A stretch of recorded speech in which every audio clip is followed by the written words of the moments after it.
और एनार्की जो है इस देश में बर्दाश्त नहीं होगी। जब नया कानून आएगा, जब नया पार्लियामेंट बैठेगा, इसके ऊपर विस्तृत चर्चा होगी और फिर से नेशनल जुडिशियल अकाउंटिंग सिस्टम जो हमने NJAC बनाया था, जिसमें कि राष्ट्रपति का चुनाव कैसे होगा, प्रधानमंत्री का कैसे चुनाव होगा, वो तो संविधान में लिखा हुआ है, लेकिन आपके भाई भतीजावाद के आधार पर जज का चुनाव नहीं होगा।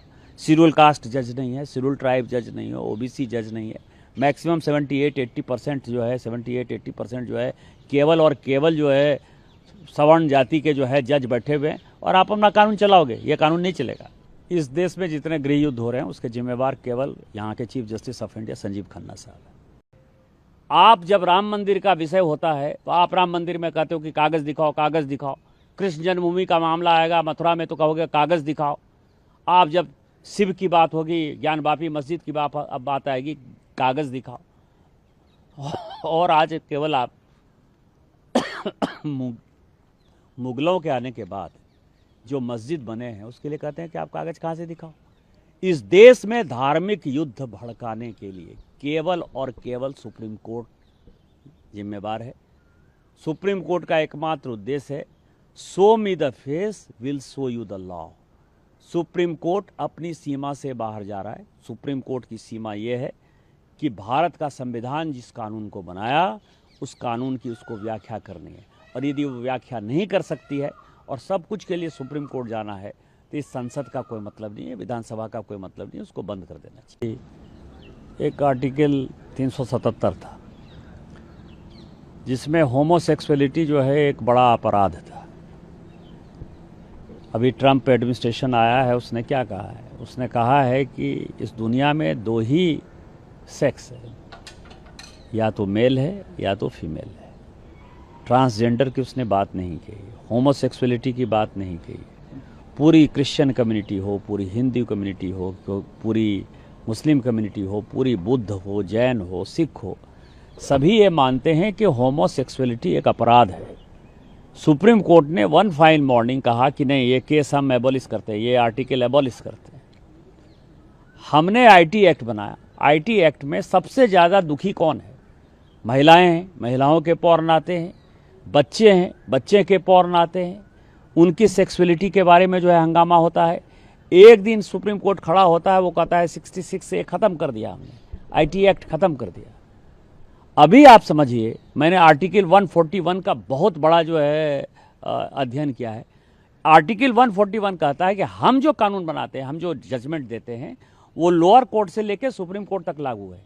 लोअर कोर्ट से लेकर सुप्रीम कोर्ट तक लागू है, लेकिन कानून बनाने वाला जो है आर्टिकल 368 क्या कहता है? आर्टिकल 368 कहता है कि इस देश के संविधान को, पार्लियामेंट को सभी कानून बनाने का अधिकार है। कानून की व्याख्या करने का अधिकार सुप्रीम कोर्ट का है। वो कह रहा है कि 3 महीने में जो है राष्ट्रपति बता दें कि क्या करना है, 3 महीने में गवर्नर बता दें कि क्या करना है, और उसके बाद आज जो है ये देश राम, कृष्ण, सीता, राधा, 12 ज्योतिर्लिंग से लेकर 51 शक्तिपीठ का है। सनातन की परंपरा है, लाखों साल की परंपरा है। आप जब राम मंदिर का विषय होता है तो आप राम मंदिर में कहते हो कि कागज़ दिखाओ, कागज़ दिखाओ। कृष्ण जन्मभूमि का मामला आएगा मथुरा में तो कहोगे कागज़ दिखाओ। आप जब शिव की बात होगी, ज्ञानवापी मस्जिद की बात आएगी, कागज़ दिखाओ। और आज केवल आप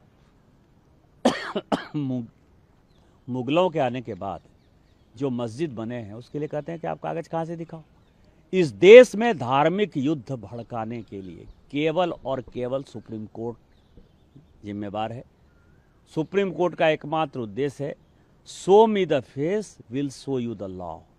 सुप्रीम कोर्ट अपनी सीमा से बाहर जा रहा है। सुप्रीम कोर्ट की सीमा ये है कि भारत का संविधान जिस कानून को बनाया उस कानून की उसको व्याख्या करनी है, और यदि वो व्याख्या नहीं कर सकती है और सब कुछ के लिए सुप्रीम कोर्ट जाना है तो इस संसद का कोई मतलब नहीं है, विधानसभा का कोई मतलब नहीं है, उसको बंद कर देना चाहिए। जो अपॉइंटिंग अथॉरिटी है उसको आप निर्देश कैसे दे सकते हैं? भारत के चीफ जस्टिस का अपॉइंटमेंट भारत का राष्ट्रपति करता है। इस देश का कानून भारत का पार्लियामेंट बनाता है। उस पार्लियामेंट को आप डिक्टेट करेंगे? 5 जज बेंच की, जो मैं आपको बताऊं कि नज़ीर की एक जजमेंट है, 1942 की प्रिवी काउंसिल की जजमेंट है, उसमें यह कहा गया कि जहां कानून नहीं लिखा हुआ है उसके बारे में यदि प्रीवी काउंसिल या सुप्रीम कोर्ट कोई जजमेंट देती है तो बात समझ में आती है। यहाँ पूरा जजमेंट लिखा हुआ है कि राष्ट्रपति का क्या अधिकार है, उपराष्ट्रपति का क्या अधिकार है, प्रधानमंत्री का क्या अधिकार है, हमारे पार्लियामेंट का क्या अधिकार है, हमारे सुप्रीम कोर्ट का क्या अधिकार है, हाई कोर्ट का अधिकार है। जब सब कुछ लिखत पढ़त में है तो तुम नया कानून कैसे बना दिया? 3 महीना कहां से लेके आ गए कि राष्ट्रपति को 3 महीने के अंदर फैसला करना है? ये किस कानून में लिखा हुआ है? इसका मतलब यह है कि आप इस देश को एनार्की की तरफ ले जाना चाहते हो, और एनार्की जो है इस देश में बर्दाश्त नहीं होगी। जब नया कानून आएगा, जब नया पार्लियामेंट बैठेगा, इसके ऊपर विस्तृत चर्चा होगी और फिर से नेशनल जुडिशियल अकाउंटिंग सिस्टम जो हमने NJAC बनाया था, जिसमें कि राष्ट्रपति का चुनाव कैसे होगा, प्रधानमंत्री का कैसे चुनाव होगा, वो तो संविधान में लिखा हुआ है। लेकिन आपके भाई भतीजावाद के आधार पर जज का चुनाव नहीं होगा। शेड्यूल कास्ट जज नहीं है, शेड्यूल ट्राइब जज नहीं है, OBC जज नहीं है।